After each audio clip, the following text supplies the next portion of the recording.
Nicolas Bedos, ses confidences déchirantes sur l'alcoolisme de sa mère Joëlle Bercaud, femme de Guy Bedos. Condamné pour agression sexuelle, Nicolas Bedos sort du silence avec la parution d'un livre. La soif de la honte aux éditions de l'Observatoire. Dans cet ouvrage autobiographique qu'il dédie à sa fille, le réalisateur revient sur plusieurs pans de sa vie et révèle avoir été lui-même de viol. Il se confie aussi sur la mort de son père, Guy Bedos, le 28 mai 2020.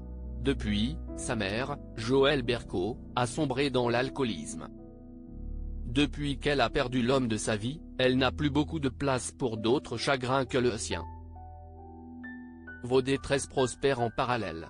Elle boit le jour, toi la nuit. Elle ne veut plus sortir de chez elle, tu ne sais plus rentrer chez toi, écrit l'acteur. Nicolas Bedos revient sur l'alcoolisme de sa mère, Joëlle Bercaud, survenu lorsque Guy Bedos est tombé malade.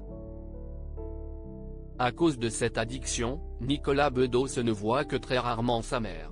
En effet, lorsqu'il tente de l'inviter sur des plateaux de tournage, elle refuse. À l'époque, c'est à peine si elle trempait ses lèvres dans un verre de rosé. Tous vos amis sollicitaient cette ex-danseuse pleine d'énergie qui avait une oreille et une solution pour les problèmes de chacun, se souvient-il avec nostalgie.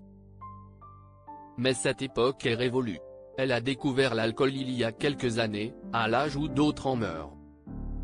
Cette addiction pour l'alcool, Joëlle Bercaud l'a connue lorsque Guy Bedos est tombé malade. En effet, alors que son premier époux souffre, elle va aussi être séparée de ses proches, à cause du confinement. Elle s'est mise à ouvrir, dès le matin, un placard qu'elle n'ouvrait que les soirs de fête. Depuis, tu dois l'appeler très tôt pour la reconnaître au bout du fil. Des confidences qui font écho à la propre vie de Nicolas Bedos, qui avait confié être lui aussi tombé dans l'alcoolisme. Un mal qui le ronge et dont il tente de se soigner.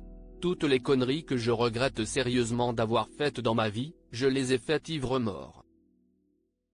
Ce n'est pas une excuse, c'est une alarme que je n'ai pas entendue, confiait-il au sujet des agressions sexuelles dont il a été reconnu coupable.